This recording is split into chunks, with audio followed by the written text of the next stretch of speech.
అలా నేను విశ్వేశ్వరరావు. జగన్మోహన్ రెడ్డి గారు అధికారంలో ఉన్నప్పుడు వినిపించినటువంటి మాట రాజ్యాంగం, రాజారెడ్డి రాజ్యాంగం. ఇప్పుడు తెలుగుదేశం పార్టీ అధికారంలోకి వచ్చిన తర్వాత, కూటమి ప్రభుత్వం అధికారంలోకి వచ్చిన తర్వాత వినిపిస్తున్నటువంటి మాట రెడ్ బుక్. ఈ రెడ్ బుక్లో ఎవరెవరి పేర్లు ఉన్నాయి అనే దాని మీద విస్తృతమైనటువంటి చర్చ జరుగుతుంది.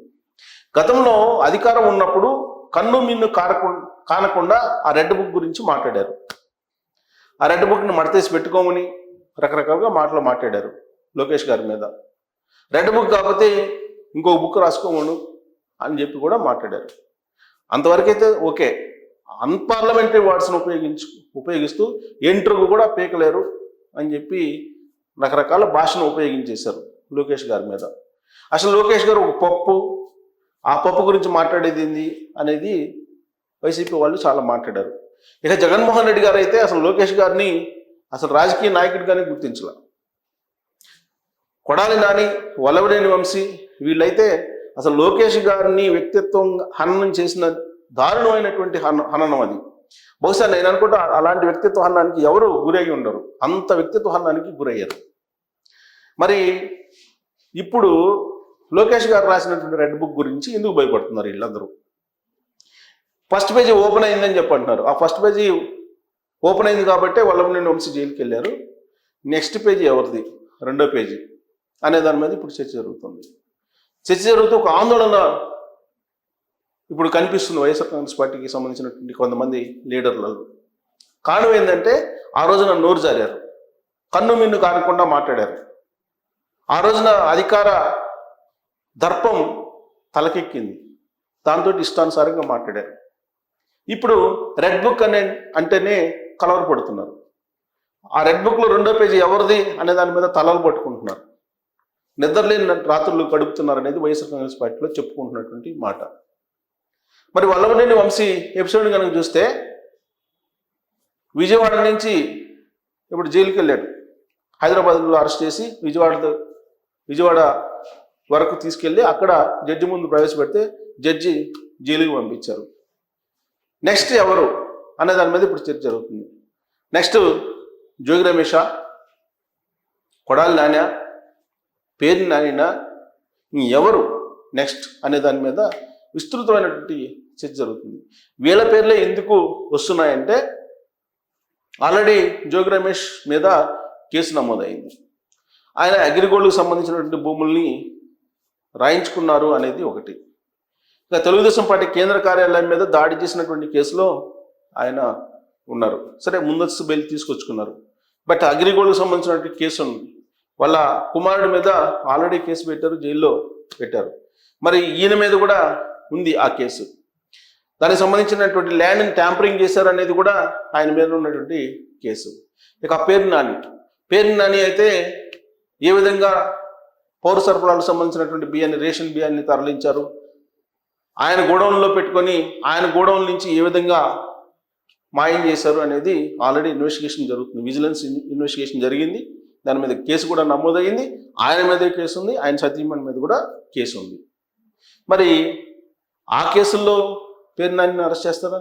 లేదా కొడాలి నాని అయితే అసలు ఇష్టానుసారంగా మాట్లాడారు. కొడాలి నాని మీద అనేకమైనటువంటి కేసులు ఉన్నాయి. కొడాలి నాని మీద లేని కేసు అంటూ లేదు. మరి నెక్స్ట్ కొడాలి నానిని అరెస్ట్ చేసే అవకాశం ఉందా అనేటువంటి ఒక ప్రచారం అయితే జరుగుతుంది. గుడివాడలో ఆందోళన చెందుతున్నటువంటి వాళ్ళు ఎవరైనా ఉన్నారంటే కొడాలి నానిని ఇప్పటికీ కూడా అభిమానిస్తున్నటువంటి వాళ్ళు. రేపో మాపో కొడాలి నాని జైల్లోకి వెళ్ళేటువంటి అవకాశం ఉంది. వల్లభనేని వంశీని ఏ జైల్లో పెట్టారో అదే జైలుకి ఇతరులు కూడా పంపించేటువంటి అవకాశం ఉంది అనేది ఒక చర్చ అయితే నడుస్తుంది.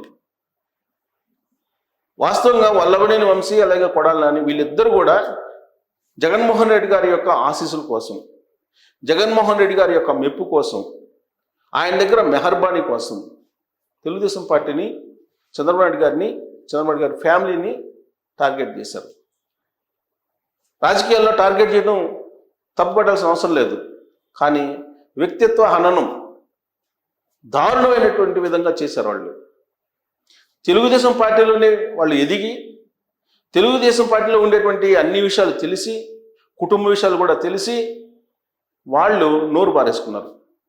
అంటే తెన్నింటి వాసాలు లెక్క పెట్టినటువంటి వీళ్ళు. కాబట్టి అందుకే ఇప్పుడు వల్లభనేని వంశీని అరెస్ట్ చేసినప్పటికి కూడా ఎక్కడా కూడా అయ్యో పాపం అన్నటువంటి పరిస్థితులు కనిపించట్లా. ఒక వైఎస్ఆర్ కాంగ్రెస్ పార్టీలో ఉండేటువంటి ఒకళ్ళిద్దరు లీడర్లు తప్ప. వాస్తవంగా వల్లభనేని వంశీని అరెస్ట్ చేసినటువంటి వెంటనే మిలాఖత్ అవుతారు జగన్మోహన్ రెడ్డి. మిలాఖత్ అయ్యి ఆయన ఏదో పరామర్శిస్తారు అనుకున్నారు. ఎందుకంటే జగన్మోహన్ రెడ్డి గారు ఎవరైనా అరెస్ట్ అయితే లేదంటే ఎవరైనా చనిపోతే ఇమీడియట్గా వెళ్ళిపోతారు ఆయన. ఇప్పుడు మనం చూసాం, ఇప్పుడు ఆల్రెడీ పల్నాడులో అరెస్ట్ అయితే ఆ రోజున నెల్లూరు జైల్లో పెట్టారు. ఆయన తీసుకెళ్ళి నెల్లూరులో పెడితే నెల్లూరుకి వెళ్ళి నెల్లూరులో పరామర్శించారు జగన్మోహన్ రెడ్డి గారు. అలాగే నందిగామ సురేష్ జైల్లో ఉంటే జైలుకి వెళ్ళి పరామర్శించారు. మరి వల్లభనేని వంశీని జైల్లో పెడితే ఇప్పటివరకు జగన్మోహన్ రెడ్డి గారు రెస్పాండ్ కాల. పైగా తాడేపల్లిలో ఉండేటువంటి కీలకమైనటువంటి వైఎస్ఆర్ కాంగ్రెస్ పార్టీకి సంబంధించిన నేతలు వల్లభనేని వంశీ అరెస్ట్ విషయంలో పెద్దగా మీరు రెస్పాండ్కి అవసరం లేదు, ఎక్కువగా పోస్టులు కూడా పెట్టవసరం లేదని చెప్పి వైఎస్ఆర్ కాంగ్రెస్ పార్టీ సోషల్ మీడియాకి కూడా తెలియజేసినట్టు ఇప్పుడు ప్రత్యర్థి వర్గాల్లో వినిపిస్తుంది. బహుశా అందుకనేమో వల్లభనేని వంశీ అరెస్టు గురించి పెద్దగా ఎక్కడ కూడా సానుభూతి ప్రదర్శించినటువంటి పోస్టులు కానీ లేదా ఖండించినటువంటి పోస్టులు కానీ పెద్దగా లేవు. సో దీంతో జగన్మోహన్ రెడ్డి గారు తెలుగుదేశం పార్టీ మీద, నారా ఫ్యామిలీ మీద ఏ విధంగా దాడి చేయడానికి ఉపయోగించుకున్నారు అనేది బహుశా బోధపడి ఉంటుంది వల్లభనేని వంశీకి, ఆయన సతీమణికి కూడా. ఇప్పుడు కొడాలి నాని ఆయనకి కూడా ఇప్పుడిప్పుడే బోధపడుతున్నట్టు కనిపిస్తుంది. ఆయన ఇప్పుడు బయట తిరుగుతూ ఉన్నారు. గతంలో ఏమన్నారు, అధికారంలోకి వస్తే ఏం పీకుతారు, ఎంటుకు కూడా పీకలేరు అని గందరగోళంగా మాట్లాడారు ఆయన. గందరగోళంగా కాదు, వినరానటువంటి మాటల్ని ఆయన నోటి నుంచి వినాల్సినటువంటి పరిస్థితి ఏర్పడింది మీడియా ముఖంగా. సెన్సర్ కట్ లేకుండా అందరూ ఇచ్చారు, మరింత రెచ్చిపోయి ఆయన మాట్లాడారు. ఇప్పుడు పరిస్థితి కలుగులో దూరినటువంటి ఎలికలాగా మారింది ఆయన్ని. ఎప్పుడు ఎటువైపు నుంచి పోలీసులు వచ్చి అరెస్ట్ చేస్తారో తెలియనటువంటి సిచ్యువేషను. వల్లభనేని వంశీని అరెస్ట్ చేసినప్పుడు ఏ విధంగా అయితే సానుభూతి కానీ లేదంటే అయ్యో పాపమని కానీ ఎవరు అనలేదో అలాంటి సిచ్యువేషన్లో కొడాలి నాని కూడా ఉంటారు అనేది ఇప్పుడు సర్వత్రా వినిపిస్తుంది. అందుకే కొడాలి నాని అరెస్ట్ చేసే అవకాశం ఉందా, పేర్ని నాని లేదంటే జోగి రమేష్ వీళ్ళల్లో ఎవరిని అరెస్ట్ చేసే అవకాశం ఉంది అని అంటే నెక్స్ట్ ఎవరు, దీని మీద విస్తృతంగా చర్చ జరుగుతుంది. రెడ్ బుక్ పేజీలో 2 ఎవరిది ఉంటుంది అని. సో రెడ్ బుక్ అంటేనే ఇప్పుడు ఒక పెద్ద చర్చ. రెడ్ బుక్ అంటేనే ఒక రకమైన ఆందోళన వైఎస్ఆర్ కాంగ్రెస్ పార్టీలో కనిపిస్తుంది.